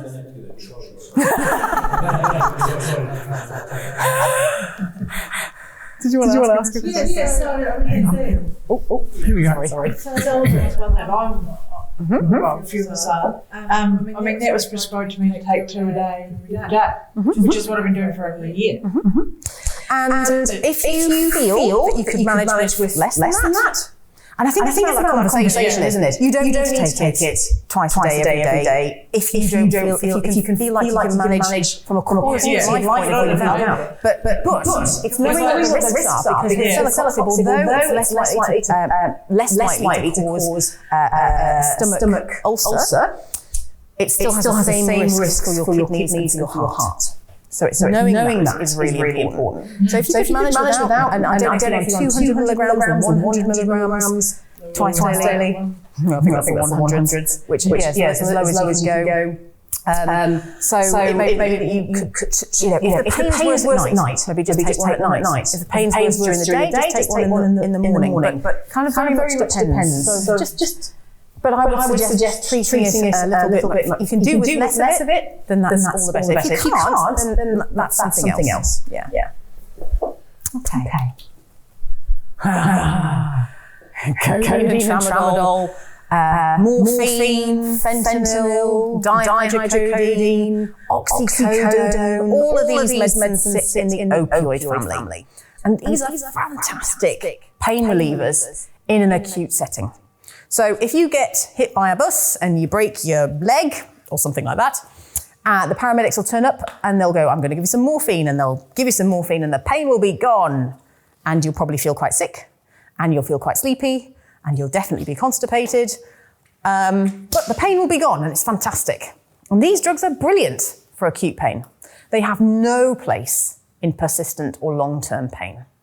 And the reason they have no place in persistent long-term pain is because what we do by giving you these regularly is we take you down a path that is very difficult to come back up. So what your beautiful brain does is it has these little receptors, and these opioids plug onto those and provide some pain relief. But over time, those numbers of receptors increase, but you've still got the same amount of drug sitting on the receptors, so you get pain again. So what we find in practice is, say, for example, tramadol. You take 50 milligrams at night. You're like, it's fantastic. I can sleep really well. I'm a bit constipated, but I slept really well. And the pain is gone. You're like, great. So 50 milligrams at night. And you might take that for 3 weeks, and it'll be great. And then the pain will return. And so you take 100 milligrams at night. And that will be good for a few weeks. And then the pain will return. And then I'll maybe take 50 milligrams in the evening and 100 milligrams a night. And that will work for a little bit, a couple of weeks, and then the pain will return. And before you know it, you're on 400 milligrams a day, which is the maximum we can give you. You are no longer taking it for pain relief because you're still in pain, but you're now taking it to prevent the symptoms of withdrawal. So you become tolerant to it, and you become psychologically and physiologically dependent on it. So these drugs are very useful for pain, but occasionally. So we would want you to use those PRN, so as and when. So treat yourself on a Friday or a Saturday night. You get more bang for buck that way because it's going to work if you haven't had it for a while. It might be that you know, like tomorrow, for example, Sunday, you're going to go and play golf with your mates and you really want to enjoy yourself, so you want to get a good night's sleep, so you might take a tramadol at night. You haven't taken it for weeks. You'll sleep really well, the pain will be gone, and you might be able to enjoy that game of golf. So using it to give you a decent quality of life, because it's all about quality of life. We want a good quality of life, but it's using these medicines to give you that quality of life. So all of the drugs sit in this family. They are very good for acute pain, no good for long-term persistent pain. So use them occasionally. Paracetamol baseline regularly, ibuprofen or whatever PRN. These ones PRN as well. No pharmacists like codeine. All pharmacists hate codeine. Codeine is a terrible drug. And the reason pharmacists don't like codeine is because your liver metabolizes codeine into morphine. That's all it is. It's just a prodrug, so it's morphine in disguise. So 30 milligrams of codeine is equivalent to about 3 milligrams of morphine. I think we should just give you 3 milligrams of morphine and be done with it, quite frankly. But people are, oh, no, I'm not taking morphine. Well, actually, that's what it is. But your liver metabolizes codeine into morphine differently. So each one of you, your livers are all individual and metabolize codeine into morphine differently. So maybe some of you might metabolize it very, very quickly, ultra fast metabolizers, and you might see fairies and unicorns and blah, blah, blah. Or you might not metabolize it at all into morphine and it'll just make you constipated and you're still in pain. Hooray. But we don't know until we give it to you. So I'd just get rid of codeine altogether and just give you morphine, quite frankly. But so this cause sleep, so they can help a little bit with sleep. They make you constipated. They're really good at relieving pain. And sometimes they can make you feel sick. So just depends. Have them in the office. Yes. Sorry. There's an issue there. I have suffered badly with clinical depression for nearly 45 years, non-medicated in the last 10 years. I've got to be honest with myself, with my partner and the GP if I need it. Earlier this year I went for counselling, which I desperately needed because I wasn't handling this knee pain well at all. I'm wondering why it took nearly 6 months to get an MRI to diagnose what was going on. Prior to that, do you think it's in your head? Until you start to believe you are going mad, that it's all imaginary. But the pain wasn't imaginary, it still isn't. No. And pain so we had to cut the line between being real and being imaginary. Oh, it must be you because you're depressed. I was depressed because of the pain. And I speak to my students about this. Like they have youth is wasted on the young, isn't it? It's like they have no idea what it's like to go in pain. To be asleep or not asleep in pain, and to wake up in pain, and be in pain all day. It's physically exhausting and it's mentally exhausting. And so trying to be realistic about being honest. The key is being honest about what medications can achieve and what the risks look like with those medications. Pain is subjective. Definitely. So I mean, I've talked to a lot of my friends who one of my friends says, I felt a bit sore, so I went to the hospital and baby came out with something and there are some women who are like paralysed my waist down. Thank you very much. It's so painful up there. So our pain threshold varies between each of us. And it kind of varies actually on how we cope day to day, depending on sleep, depending on mood, depending on our partner. All those kind of things play a part. But it's certainly, I would never suggest that the pain was in your head. And then to compound that, you have people around you, oh, do you need to use the stick anymore? Is it your hip? No, it's fine now. It's my knee that's giving me the grief. And so they're comparing you all the time. And it makes you feel like you're less valued than before because you have a physical disability. And I say to my children, always compare yourself to who you were yesterday as opposed to who somebody else is today. So you moving forward is about how you were yesterday. Are we on it? And there'll be times when going backwards. In the general trajectory, hope is forwards. And we hope to empower you with information to make those really positive decisions for yourself. Okay, thank you. Steroid injection. Anybody have one of those? Yeah. Where did you have your steroid injection? In your shoulder. How was it? I don't know. Didn't notice any difference? Right, okay. What about yourself? Shoulder? Yeah, oh, sorry. It was very, I was guided under the thing, but initially I sort of didn't think it had done anything, but just recently it seems to become, well, not totally right, I still have a little bit of an issue with it. I think that was about 6 or 9 months ago. Right, okay. And did you say you had Yeah, I spent 30 years in the building trade. Oh, gosh. Doing things, when you're young, you don't think about carrying things on your shoulder. I messed my left shoulder up really bad with bone on bone. Dr. John Dunbar, the Eden Public, will get you in for an operation. This went on for 2.5 years. And in the meantime, I had 3 steroid injections. The last one I was not given a local for, straight in the shoulder. He said, look away. Well, I happened to look sideways and see the side of the needle, so I freaked out. with those 3 injections, did you find that any of them were more effective than the others? That's the problem. He said it could last a week, it could last a day. I just don't know why they're effective, but they are. And 3 was the limit because I've had asthma all my life. So 3 was the limit. Okay. And to get to that point of surgery, I did wait 2.5 years. So I took on board more work when I was in support working to get the extra time off. I was off work for 9 weeks. It wasn't enough for recovery. So with that first injection, how long did the pain relief last for? It was great. I was good for weeks at a time. Slowly wears off and I'm back to the same old thing. And over the time, the third one is the one that lasts the least. And that's what we know. So with steroid injections, know that they're available. They have to be given under aseptic conditions, so we don't want to use infection into the joint. We really they're anti-inflammatory. They're a bit like steroid inhaler that you use or the steroid cream that you would use, except it's going into the joint. What we do know is the first injection, if you have that one and it works, some people say it works for months. Some people say it works for weeks. Some people say it doesn't work at all. So if it's never worked at all for you for the first one, then there's no point in having another one. If it's worked for, say, 6 months for yourself, the next injection you could expect maybe 3 months of relief, and then the third one maybe a couple of weeks. So it kind of goes like that. That's how it looks. But know that these are available and know that they're an option should you choose to have one. Some people have said to me the injection is more painful than the actual condition. Some people, it is sort of ultrasound guided so we get the right spot. But, it helps some, doesn't help others. Know that it is an option. Okay.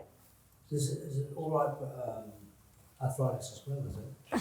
For osteoarthritis, not rheumatoid arthritis. Right. Yeah. Yeah. Sorry. Yes, it is suitable for arthritis, but it's just the osteotype, the rheumatoid type, the different kinds of arthritis. Yeah. I've often smashing about prednisone for several years. Okay. And been weaning myself off through taking so crap. But the arthritis seemed to come to the fore as I came down from this, as I was reducing the steroids. Does prednisone affect? Yes. Like, does it hide it? Yes. So it's basically prednisone is this, but this is just an injection in the localized area. We'll take prednisone that's affecting your entire body. So we use prednisone for things like rheumatoid arthritis. We use prednisone for acute chest infection. So we're trying to dramatically reduce inflammation. Polymyalgia rheumatica, a variety of reasons. Yes.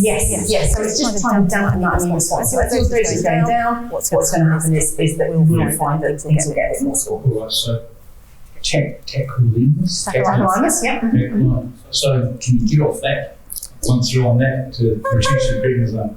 Well, I suppose it kind of depends on what the condition is. Yeah, because there's no dermatologist in the city anymore. No, there isn't. Tell me. I also want to be a dermatologist. I was like, really? And she's like, actually, maybe it's a condition. Anyway.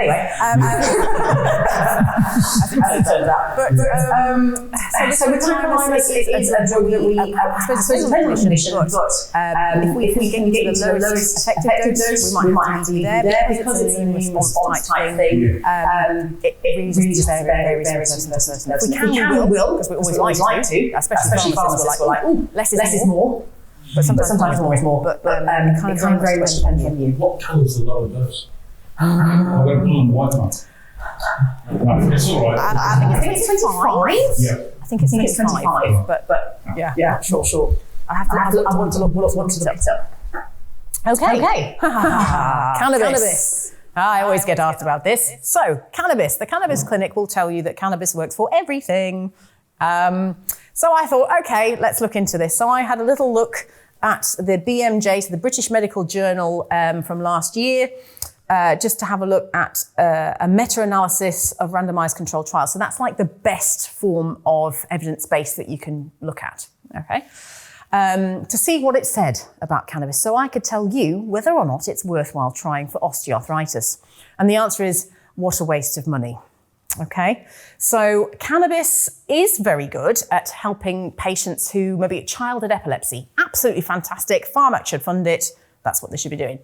Nausea and vomiting in people with mixed conditions, and for sleep in cancer. Fantastic. Multiple sclerosis. Brilliant. Plenty of evidence for those conditions.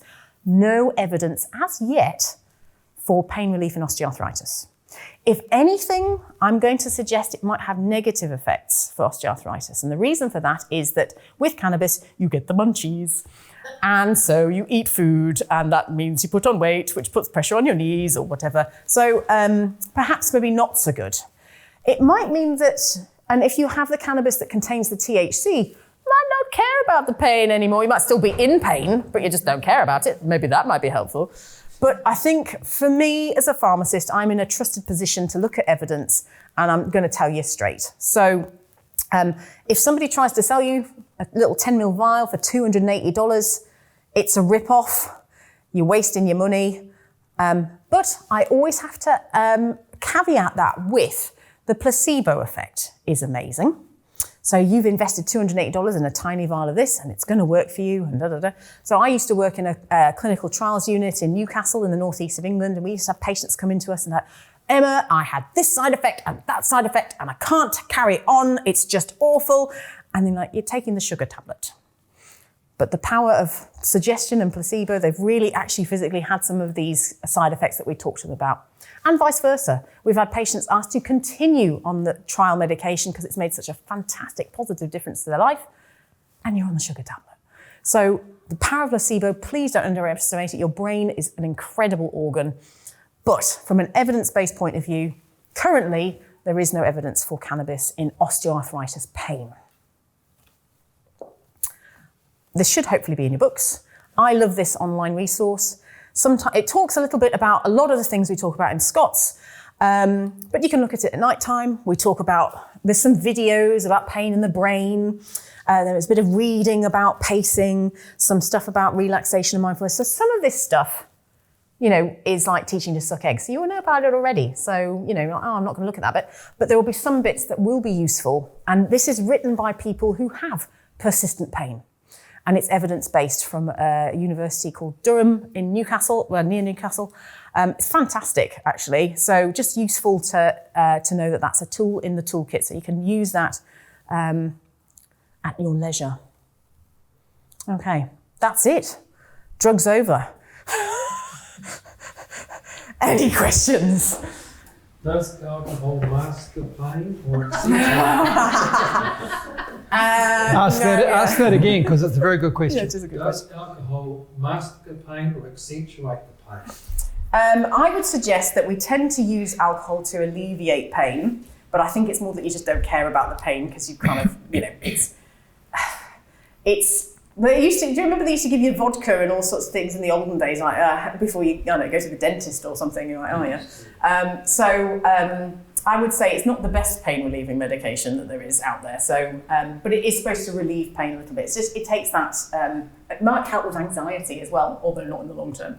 So what alcohol also does is increase the rate of inflammation. So if you have an inflammatory process going on, alcohol will vasodilate, and you'll get more of those inflammatory markers in your system, which are going to create or stimulate the pain ending. So when our rugby players, you know, or sports people have injuries, we ask them not to indulge in alcohol that night. and apply the ice and heat and or whatever it is that is appropriate rather than the alcohol, because that will actually make the injury worse. So if you extrapolate that to your conditions, if you've had a day where you've had a hard day, you're doing things that might increase your swelling, for example, in your knee or your shoulder, that might be the time just to ease off a little bit. And you also mentioned pregabalin. So pregabalin is a drug that sits in our family for neuropathic pain, so nerve pain. So we have a big list of drugs that we use for nerve pain. So if there's like a nerve component to your pain, we have a big list because none of them are very good. If we had one drug that was really good at nerve pain, we'd just use that, but we don't. So pregabalin is useful for nerve pain. It just calms the senses that are maybe returning pain signals to your brain, for example. They use it in epilepsy and they use it a little bit for anxiety as well. But there are other drugs like amitriptyline and families in that group, venlafaxine, that we tend to use for nerve pain. But come and see us at the clinic. We can talk to you about your individual medication needs. And we look forward to seeing you possibly. And we've got free parking. I've told that's really important. Okay, with this catch, I think we'll call it a morning. Thank you, Emma, for your wonderful presentation. As usual, she cast light on something that most of us tend to not know a lot about.